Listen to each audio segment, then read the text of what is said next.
Commander Veltar stood in the docking bay of Defense Station Epsilon 7, watching the human transport ship arrive. His silver scales caught the artificial light as he shifted his weight from one clawed foot to the other. After 300 years of military service, he had seen many species join the Galactic Alliance. Most came with advanced technology and proven battle records. The humans came with neither. The transport ship looked like scrap metal held together with hope. Its hull showed patches and repairs that would make any proper engineer weep. Veltar's tactical computer couldn't even identify half the modifications welded to its surface. When the docking tube connected with a loud clang and a shower of sparks, he wondered if the ship would fall apart before its passengers could disembark. Captain Hyunwoo Kim stepped out first. He was shorter than Veltar expected, with dark hair and calm eyes that seemed to take in everything at once. Behind him came Sergeant Somin Park, a compact woman with oil stains on her uniform and a toolbox that looked older than most civilizations. They both moved with easy confidence, as if arriving on a battle station in the middle of contested space was just another day at work. "Commander Veltar," Captain Hyunwoo said, offering what humans called a handshake. "Thank you for accepting our assignment to your defense station." Veltar studied the human's grip, firm but not aggressive. The captain's hands showed calluses from real work, not the soft skin of someone who only gave orders from behind a desk.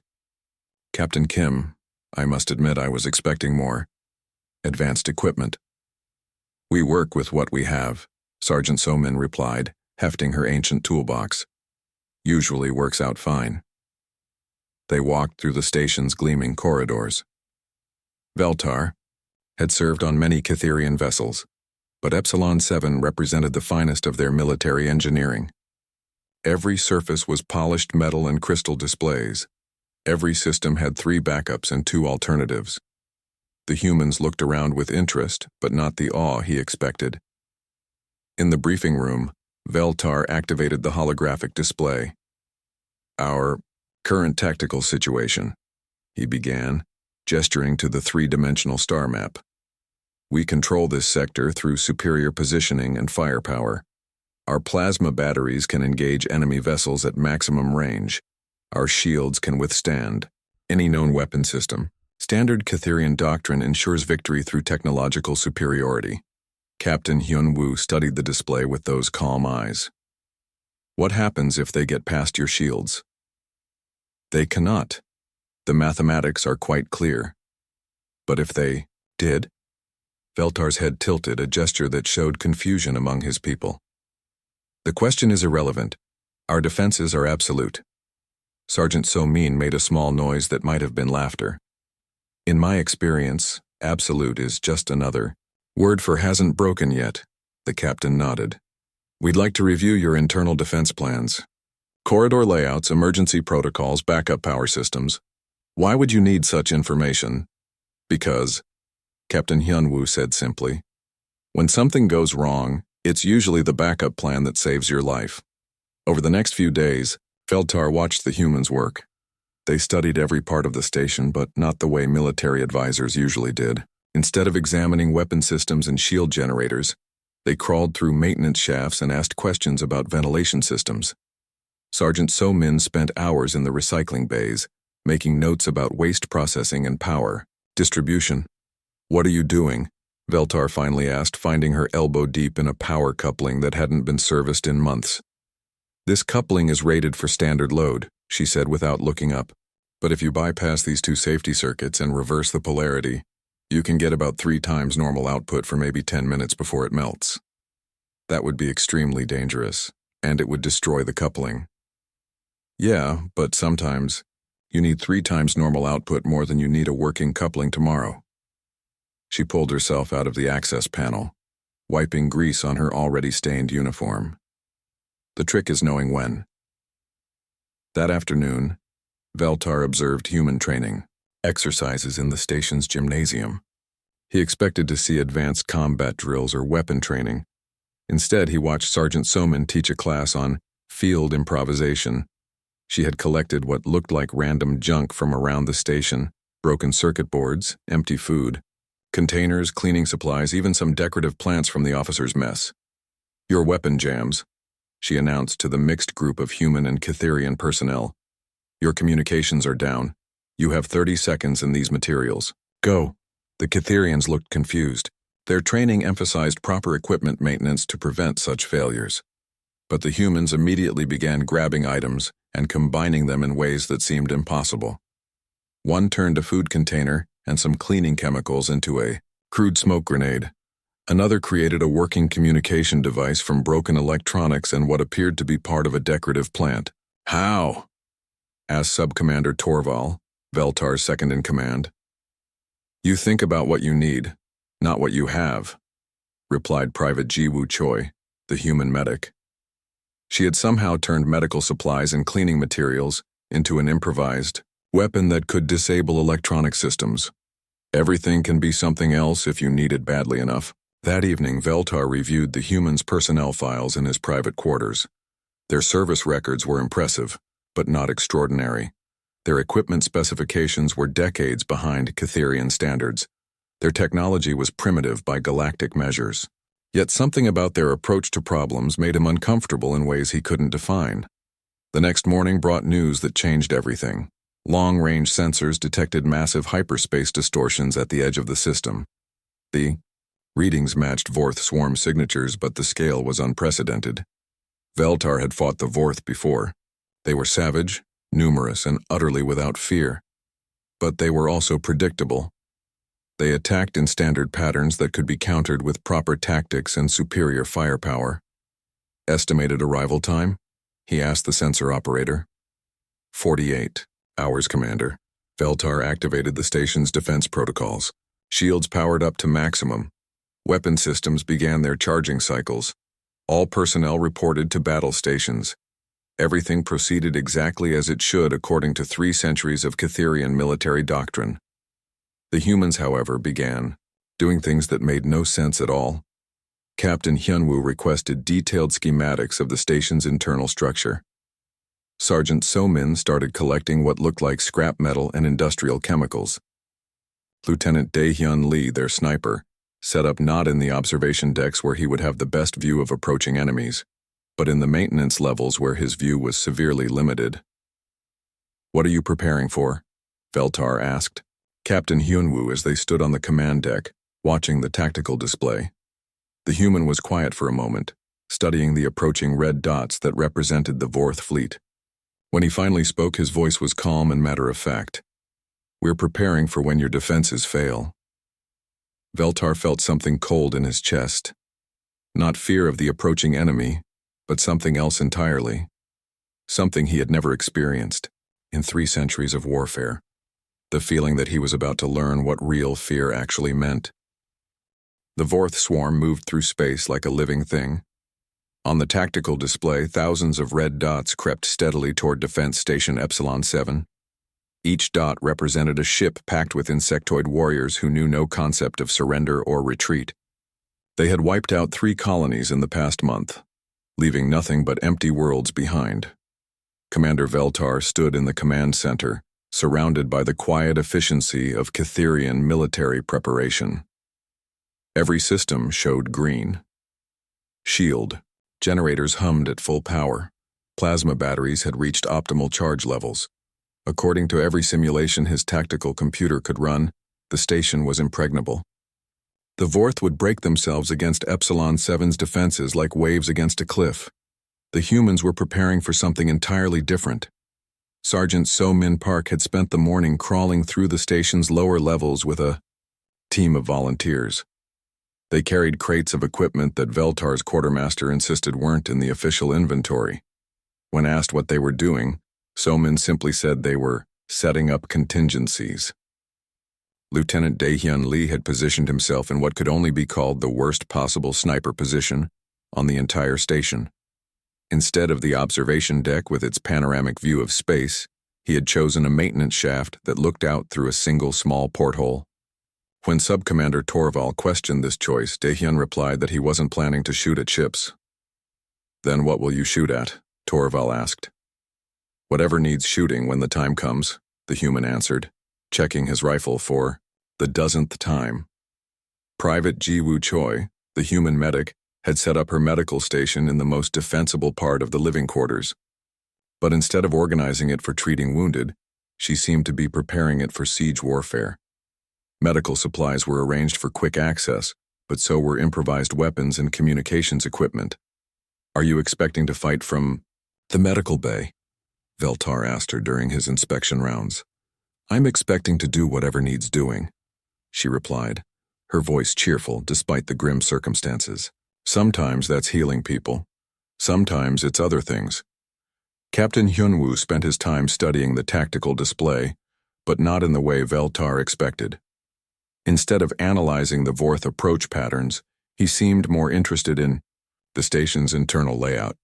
He kept requesting updates on power distribution, life support systems, and structural integrity readings. "The Vorth will never reach our internal systems," Veltar assured him. "Our shields are rated for sustained bombardment. Our armor can withstand direct hits from their heaviest weapons." "Probably," Hyunwoo agreed. "But what happens if they don't attack the shields directly? What else would they attack?" "I don't know yet, but they didn't survive this long by being predictable." As the hours passed, Veltar began to notice something unsettling about the human preparations. His own people showed appropriate concern about the approaching threat. They were professional, efficient, and properly worried about the coming battle. The humans showed something else entirely. They seemed almost eager. Not the bloodthirsty eagerness of warriors seeking glory, but the focused anticipation of craftsmen about to demonstrate their skills. They moved with purpose and energy, but without the tension that should come before a life-or-death battle. It was as if they were preparing for a challenging job rather than a desperate fight for survival. 36 hours to contact," announced the sensor operator. Veltar activated the station-wide communication system. "All personnel, this is your commander. The Vorth swarm will arrive tomorrow evening. We have prepared for this moment. Our defenses are strong. Our weapons are ready. We will prevail through superior tactics and technology, as Catherians always have." The response from his crew was exactly what he expected: professional acknowledgement and quiet determination. The response from the humans was different. They actually seemed more relaxed after his announcement, as if uncertainty had been bothering them more than the actual threat. Later that evening, Veltar found Lieutenant Dae-hyun Lee in his chosen sniper position. The human sat cross-legged in the narrow maintenance shaft, studying a tablet filled with what looked like behavioral analysis reports. "What are you reading?" Veltar asked. "Battle records from previous Vorth attacks. Not the tactical summaries, but the detailed sensor logs. I'm looking for patterns. Our tactical computers have already analyzed all available Vorth combat data. Their attack patterns are well documented. I'm not looking at their attack patterns, I'm looking at their mistakes." Veltar's head tilted in confusion. The Vorth do not make mistakes. They are savage but not stupid. Dae-hyun looked up from his tablet, and for the first time since arriving on the station, his calm expression showed something like amusement. "Commander, every living thing makes mistakes. The trick is being ready when they do." He turned the tablet so Veltar could see the display. It showed sensor recordings from the Battle of Kepler Station, where the Vorth had overwhelmed the defenses through sheer numbers. But Dae-hyun had highlighted moments where individual Vorth ships had broken formation or exposed themselves unnecessarily. "Here," he said, pointing to a timestamp. 3 Vorth cruisers broke off their attack on the main shields to pursue a single escaping transport. They left their formation for 30 seconds to chase something that couldn't hurt them. That is curious, but hardly relevant to our situation. And here, Dae-hyun continued, highlighting another section, when the station's main weapon went offline, 12 Vorth ships immediately converged on that position, even though it was no longer a threat. They wasted almost a full minute attacking something that was already dead. Veltar studied the data with growing interest. "You believe they are driven by instinct rather than tactical thinking. I think they're very good at what they do, but they always do it the same way. They see the biggest threat and focus everything on destroying it. Sometimes that's smart.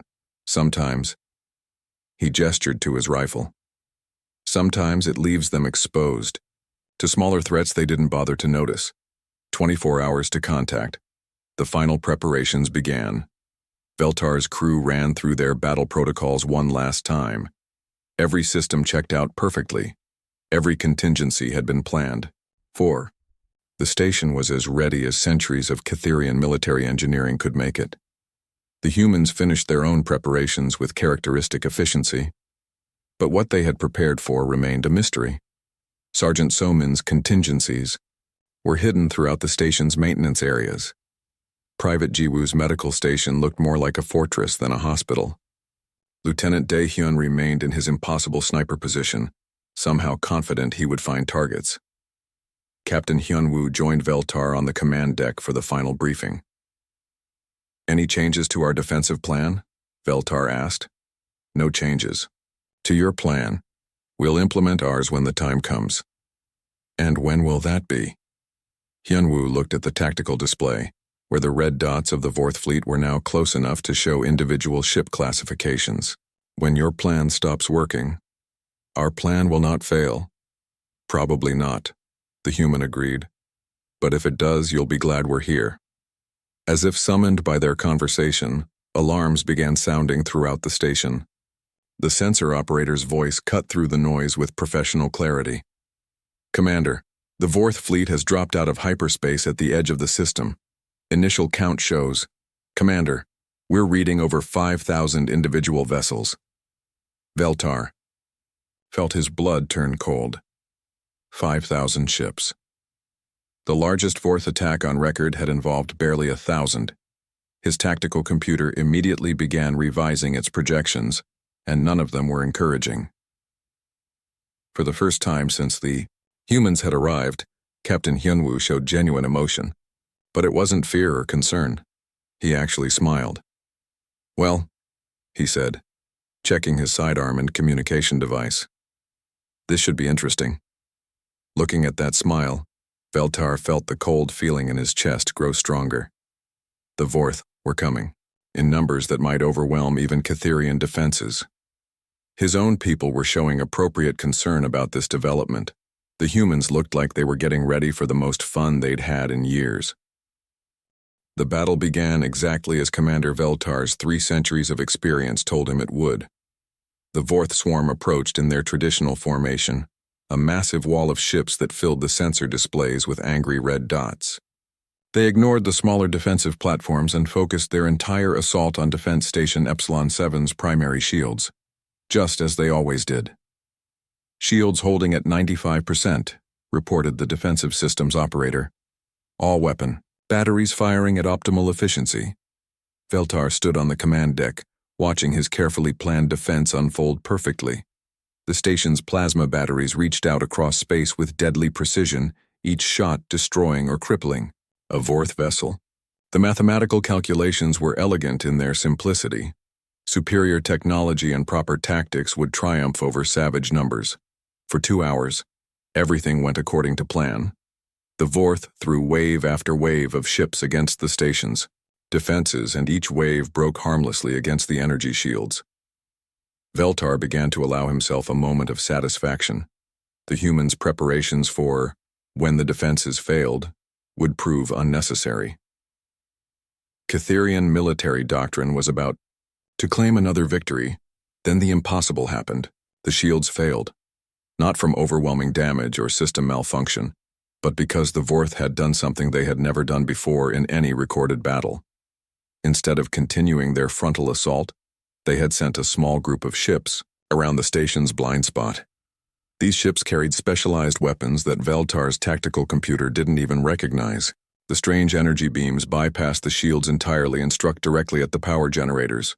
"Shields down to 40% and falling," came the report. "Generator Complex 3 is offline. We're losing power across all defensive systems." Veltar felt the cold certainty of defeat settling over him. Without shields, the station could not survive the concentrated assault of 5,000 Vorth ships. Standard protocol called for immediate evacuation of all non-essential personnel and preparation for last-stand defensive positions. The humans had different ideas. Captain Hyun-woo appeared at Veltar's side, seemingly from nowhere. Commander, we need to implement our contingency plan now. What contingency plan? The shields are failing. That's why we need to act fast. Hyunwoo activated his communication device. All units, this is Dragon Leader. Execute broken door. Protocol immediately. Throughout the station, things began happening that made no sense at all. Sergeant So-min Park and her team started doing something that looked like sabotage. They disabled 3 more shield generators, the ones that were still working. When Sub-Commander Torval tried to stop them, So-min showed him a human device that was somehow rerouting the saved power to the station's structural integrity fields. "You're weakening our defenses," Torval protested. "We're strengthening the right parts and letting them break the wrong ones," So-min replied, her hands flying over control panels with practiced efficiency. "Trust me, this is going to get exciting." Lieutenant Dae-hyun Lee finally revealed why he had chosen such an impossible sniper position. As Vorth boarding pods began smashing through the station's outer hull, his maintenance shaft gave him perfect sight lines to the breach points. His rifle cracked repeatedly, each shot finding a Vorth squad leader or heavy weapons operator with impossible precision. "How can you even see them from there?" asked one of Veltar's security officers. "I'm not shooting what I can see," Dae-hyun replied calmly, working the bolt of his rifle. "I'm shooting what they don't expect me to see." Private Jiwoo Choi's medical station revealed its true purpose when the first wounded began arriving. It wasn't just a hospital, it was a fortress. The human medic tended to injuries while literally standing behind improvised barricades made from medical equipment. When a group of Vorth warriors broke through the corridor outside, she calmly drew a sidearm and eliminated them without pausing in her work on a wounded Kitherian soldier. "Is there anything you humans can't turn into a weapon?" the soldier asked, as she bandaged his wounds. "Not much," she replied cheerfully, "though I prefer healing people when I can." But it was what happened in the main breach that truly showed Veltar what human warfare actually meant. The largest Vorth assault group had smashed through the station's outer hull in Corridor 7, the main approach to the command center. Standard doctrine called for establishing defensive positions to slow their advance while evacuation proceeded. Captain Hyunwoo led a team of humans directly into the breach, not to establish defenses, but to attack. They moved through the shattered corridor like they owned it, using the twisted metal and debris as cover while they engaged Vorth warriors at close range. But they weren't trying to stop the Vorth advance. They were trying to control it. "What are you doing?" Veltar demanded over the communication system. "We're making them go where we want them to go," Hyunwoo replied, his voice steady despite the sound of weapons fire in the background. "Every military force has patterns, even the Vorth. They'll take the path of least resistance if you make it obvious enough." Veltar watched the tactical display in amazement and growing horror. The humans were using controlled retreats and strategic obstacles to funnel the Vorth assault groups into specific corridors. Corridors where Sergeant So-min had been placing her mysterious contingencies for the past 2 days. The first explosion shook the entire station. A section of Corridor 12 simply vanished, taking 200 Vorth warriors with it. But the explosion was precisely controlled. It destroyed the invaders without damaging the station's critical systems. "How?" Veltar asked. "Shaped charges." So-min's voice came over the communication system, sounding absurdly pleased with herself. "Military-grade explosives are nice, but sometimes you just need to be creative with industrial chemicals and timing devices."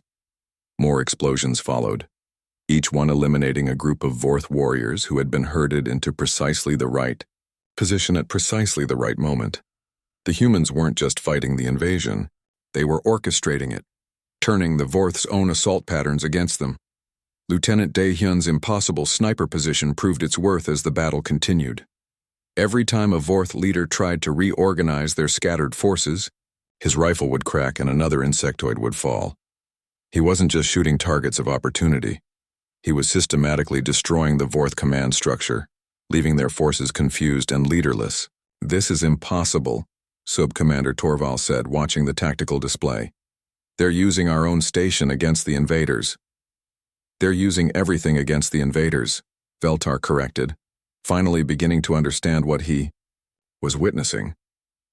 The station, the explosions, the confusion, even the Vorth's own tactics. The realization hit him like a physical blow. The humans hadn't prepared backup plans for when the defenses failed. They had prepared to turn the failure of the defenses into a weapon itself. Every contingency was actually part of a larger strategy that required the station to be compromised before it could work. Captain Hyunwoo, he called over the communication system. How long have you been planning this? Since about 10 minutes after we arrived, came the reply. Your defenses are excellent, Commander. But the Vorth have fought Catherian defenses before. They know how to break them. What they don't know is how to fight something that's already broken and doesn't care. Another series of explosions rocked the station. The last major group of Vorth boarders disappeared in a carefully orchestrated collapse of Maintenance Level 5.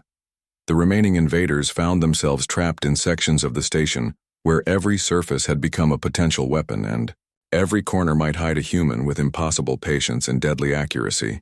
But even as the immediate boarding threat was neutralized, Veltar could see the larger tactical situation was hopeless. The station's shields were completely down now. The Vorth fleet was closing in for the final bombardment. No matter how cleverly the humans had dealt with the boarding parties, they couldn't fight 5,000 warships with improvised explosives and rifle fire. Captain, he said, our shields are gone. The fleet will destroy us in the next few minutes. Yeah, Hyunwoo agreed, appearing on the command deck with his uniform torn and his face streaked with smoke. That's actually the next part of the plan. Veltar felt that cold sensation in his chest grow stronger. The next part? The fun part, Sergeant So-min added, emerging from an access hatch with a grin that was somehow more terrifying than any Vorth battle cry. Looking at their expressions, Veltar realized with absolute certainty that he was about to discover what real fear actually felt like, and it had nothing to do with the 5,000 enemy ships preparing to destroy his station. It had everything to do with whatever the humans considered the fun part. The main reactor of Defense Station Epsilon 7 was designed to power defensive systems for 1,000 years without maintenance. It was built with 17 different safety systems, each one capable of preventing catastrophic overload. The reactor core was surrounded by 3 meters of reinforced armor that could withstand direct hits from capital ship weapons. Sergeant So-min Park had turned it into a bomb. Commander Veltar stared at the engineering displays in growing horror, as he realized what the humans had actually been preparing for. The contingencies weren't just improvised weapons scattered throughout the station. They were all connected to a single, catastrophically simple plan that violated every principle of military common sense he had ever learned. You cannot be serious, he said to Captain Hyunwoo. You want to detonate our own reactor. Not exactly. Detonate, Hyunwoo replied, studying the tactical display where 5,000 Vorth ships were moving into bombardment formation. More like redirect the explosion. So-min has been rerouting power conduits for 2 days. When the reactor goes critical, most of the energy will be channeled through the station's communication array. That will destroy the array. That will turn the array into the biggest directed energy weapon in this part of the galaxy, So-min corrected, appearing from another access hatch with oil stains on her uniform and a satisfied expression. For about 3 seconds, until everything melts. But 3 seconds is enough. Veltar looked at the engineering schematics she had called. Up on the main display, the modifications were insane. She had essentially turned the entire station into a single-use weapon of mass destruction. This will kill everyone on the station. Only if we're still here when it goes off, Lieutenant Daehyun Lee said from his sniper position. His voice came over the communication system with supernatural calm. That's why we're leaving. Leaving how? The Vorth fleet has surrounded us. Private Jiwoo Choi answered from her fortified medical station, where she was still treating wounded while monitoring sensor displays. The escape pods are loaded and ready. Launch tubes have been modified for maximum velocity. We'll be inside the Vorth formation before they can react. Veltar felt his world turn upside down. You want to launch escape pods at the enemy fleet? Not at them, Captain Hyunwoo said. Through them. The Vorth expect us to run away from their ships, not toward them. By the time they realize what we're doing, we'll be past their outer defensive screen. And then what? We cannot fight 5,000 ships with escape pods. We don't need to fight them, So-min said, her grin becoming somehow more terrifying. We just need to get close enough to their command ship to deliver a message. She activated another display, showing the technical specifications for a standard Galactic Alliance escape pod. Except these specifications had been heavily modified with handwritten notes and crude diagrams that made Veltar's engineering training rebel in horror. You have weaponized the escape pods. We've weaponized everything, Daehyun confirmed. The pods, the reactor, the station itself, probably some stuff I'm forgetting. Oh, and the coffee maker in the officer's mess. That one was Jiwoo's idea. I needed something to keep me awake during the long shifts, the medic said cheerfully. Turns out caffeine delivery systems make excellent dispersal mechanisms for other substances too. Veltar realized he was experiencing something he had never felt in 3 centuries of military service. It wasn't fear of death, which was a normal part of warfare.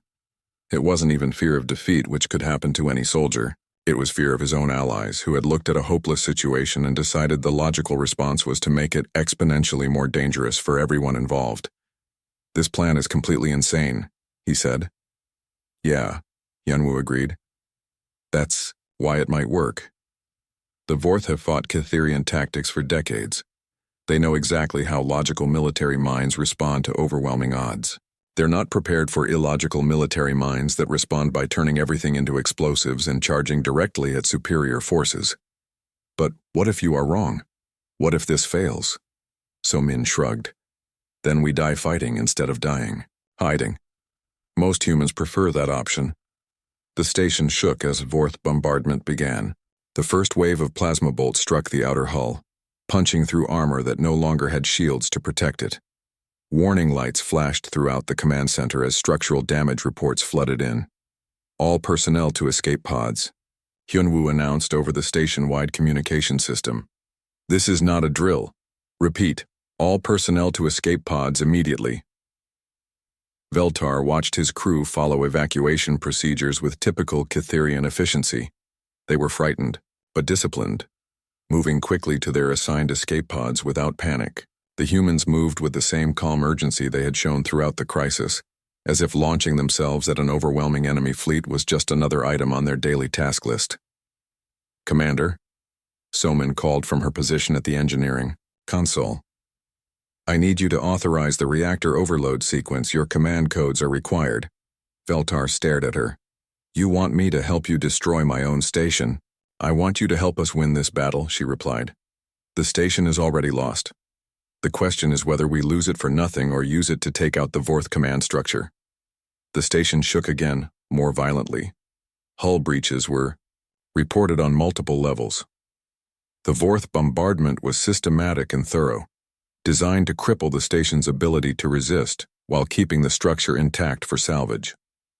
They want to capture the station, Veltar realized. They want to capture Catherian technology, Hyunwoo confirmed. Advanced shield generators, plasma weapons, tactical computers, everything they need to upgrade their own fleet for the next phase of their expansion. So we make sure they get nothing, Daehyun added. Nothing but a very big explosion and a very clear message about what happens when you attack human allies. Veltar looked around the command center one last time. This station had been his home for 5 years. It represented the finest achievements of Catherian military engineering. Every system had been designed and built by craftsmen who took pride in perfection. The humans wanted to turn all of that craftsmanship into a single moment of perfect destruction. Authorization code accepted, he said, entering his command sequence into the reactor control system. Reactor overload in 5 minutes and counting. All escape pods launch in 3 minutes, Hyunwoo announced. Remember, we go straight through. Their formation at maximum velocity. No deviations, no fancy flying. Speed and surprise are our only advantages. So-min sealed her access panel and gathered her improvised equipment. The reactor modifications are locked in. Once critical mass is reached, the explosion will be channeled through the communication array directly at the Vorth command ship. Should give them something interesting to think about in their final seconds. What about us? Asked Sub-Commander Torval, who had remained at his post despite the evacuation order. We deliver the follow-up message, Jiwoo said, checking her medical supplies one final time. assuming we survive the trip through the Vorth fleet, which should be fun in its own way. Veltar felt that cold sensation in his chest reach new depths. The humans weren't just planning to destroy his station and attack an overwhelming enemy force with escape pods. They were looking forward to it. They spoke about facing impossible odds and certain death with the enthusiasm most people reserve for pleasant hobbies. 2 minutes to pod launch, Hyunwoo announced. Everyone to your assigned pods. Remember, this is going to look like a standard evacuation until we're inside their formation. Then it gets interesting. As they moved toward the escape pod bays, Veltar found himself walking beside Sergeant Somin. Can I ask you something? Sure. Are you afraid? She considered the question seriously. Terrified, she said finally. Absolutely scared out of my mind. The thing is, fear is just information. It tells you when something is dangerous. But dangerous doesn't mean impossible, and impossible doesn't mean not worth trying. And if we die, then we die doing something that matters, and maybe whoever finds our wreckage will think twice before attacking the next human ally. Looking at her matter-of-fact expression as she discussed their probable deaths, Veltar finally understood what real fear meant. It wasn't the fear of dying in battle, which was a natural part of military life. It was the fear of fighting beside people who treated death as a tactical option rather than an outcome to be avoided. The humans weren't fearless. They were something far more terrifying than that. They were practical about fear. 3 days after the Battle of Epsilon 7, Commander Veltar sat in the medical bay of the Catherian rescue vessel, Steadfast Purpose, trying to write his after-action report. His clawed fingers hovered over the data tablet, struggling to find words that could adequately describe what he had witnessed. How do you explain to a logical, methodical species that their new human allies had turned a military disaster into a devastating victory by embracing the disaster completely? The facts were simple enough. Defense Station Epsilon 7 was gone, vaporized in a reactor explosion that had been visible from 3 star systems away. The explosion had been so precisely directed that it had punched through the shields of the 4th Command ship and destroyed the entire enemy leadership in a single moment. The remaining Vorth fleet, suddenly leaderless and confused, had scattered in all directions just as human reinforcements arrived to finish them off.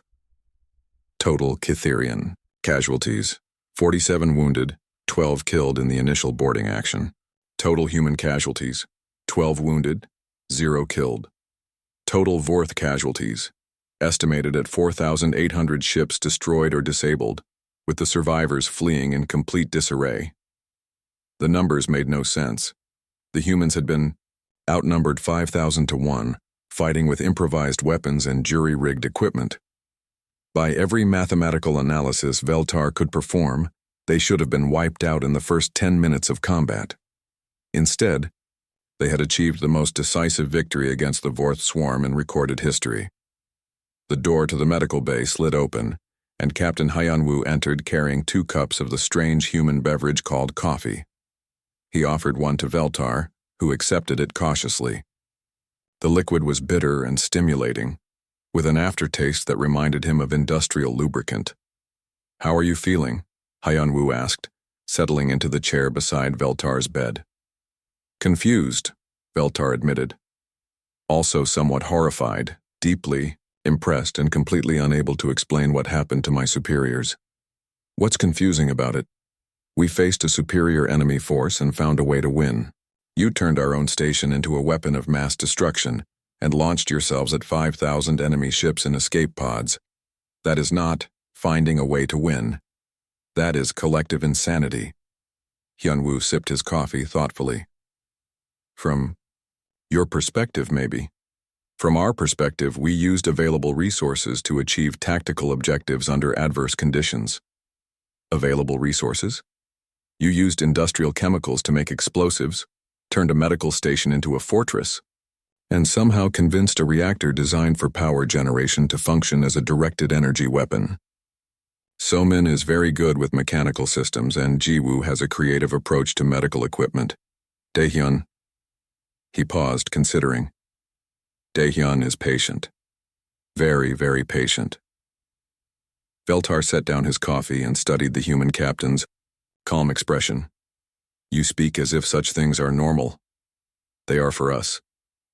Humans have been making do with inferior equipment for most of our history. When you can't match your enemy's technology, you have to be smarter about how you use what you have. But the risks were enormous, Hyunwoo agreed. The plan could have failed at any point. The reactor modifications might not have worked. The Vorth might have detected our escape pods before we reached their formation. Any of a dozen things could have gone wrong. Then why attempt such a plan at all? Because doing nothing would have guaranteed failure.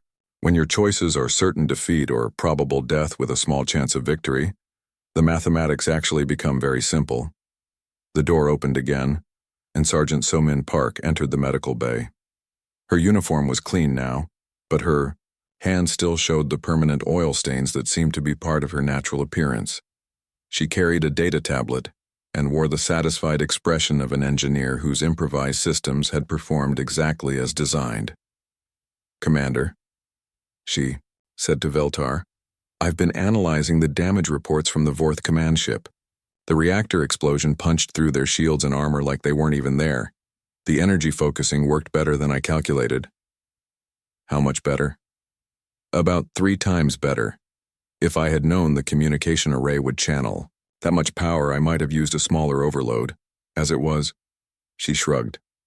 "Overkill is just kill with style points." Veltar shook his head in amazement. "You destroyed an enemy capital ship with a communication array. I destroyed an enemy capital ship with creative power routing and precise timing. The communication array was just the delivery mechanism." She sat down in another chair and activated her tablet. "I'm already working on improvements for next time." "Next time?" "Well, not the reactor explosion part. That only works once per station. But the escape pod modifications showed real promise. With some refinement, we could probably fit even more surprises into a standard evacuation system." Lieutenant Dae-hyun Lee appeared in the doorway, moving with his characteristic quiet precision. "Commander Veltar, the Catherian medical staff, cleared me for duty. Thought you might want to know the final casualty count. I have seen the reports, 12 human wounded. Actually, 11 now. Jiwoo's treatment protocols are remarkably effective. Private Sung Jin will be back on duty tomorrow." He paused, considering his words carefully. "The Catherian wounded are responding well, too. Human medical techniques apparently work better than expected on non-human physiology." Private Jiwoo Choi entered the medical bay as if summoned by their conversation. She carried a medical scanner and wore the cheerful expression that had somehow remained constant throughout the entire crisis. "Commander, how are you feeling? Any residual effects from the concussion?" "I am fine, thank you.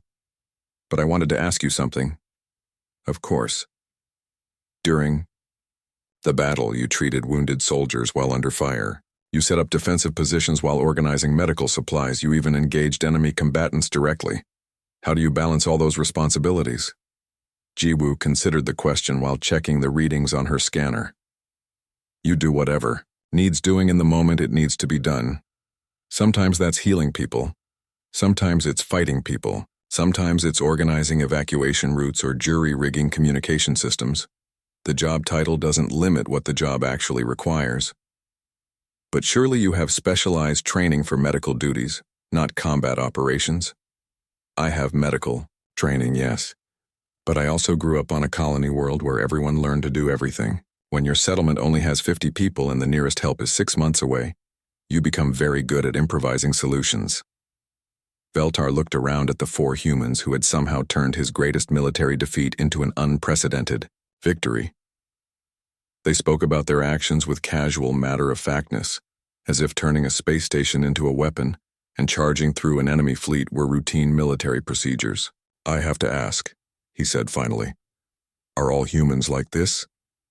The 4 humans looked at each other, engaging in some form of silent communication that seemed typical of their species.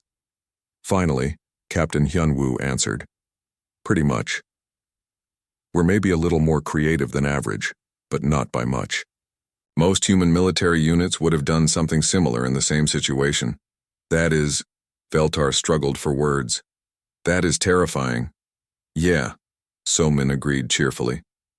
We get that reaction a lot from other species. Takes some getting used to. As the humans left the medical bay to return to their duties, Veltar turned back to his after-action report. He stared at the blank screen for a long time, then began typing. Recommendation: request permanent assignment to Joint Human Cytherian Operations. Not because I wish to learn human tactics, but because I have realized that in a galaxy full of unknown threats, the most dangerous thing any military force can be is predictable. Human forces are many things, but they are never predictable. Secondary recommendation: all Cytherian military commanders should undergo orientation training with human units before accepting commands in contested space, not to learn their methods but to understand that victory and defeat are not always determined by superior technology and logical tactics. Final observation: I have spent 300 years learning to fear death in battle. It was not until I fought alongside humans that I learned to fear what I might become in order to survive. He paused, then added one final line. Request approved human advisors for all future assignments. The galaxy is a dangerous place, and it appears we need allies who are more dangerous than our enemies. Veltar submitted the report and settled, back in his medical bed. Outside the viewport, stars wheeled slowly past as the rescue ship continued toward Cytherian space. Somewhere behind them, the wreckage of Defense Station Epsilon 7 continued its orbit around a distant sun, a monument to the day the galaxy learned what human warfare actually meant. He closed his eyes and tried to sleep. But every time he began to drift off, he found himself thinking about Sergeant Soman's cheerful voice saying, "Overkill is just kill with style points," and Lieutenant Daehyun's patient explanation that everyone makes mistakes if you wait long enough to notice them. The humans had taught him about fear, but they had also taught him something else. That sometimes the scariest allies make the best friends to have in a dangerous universe, and the universe had just become a much more interesting place to fight in.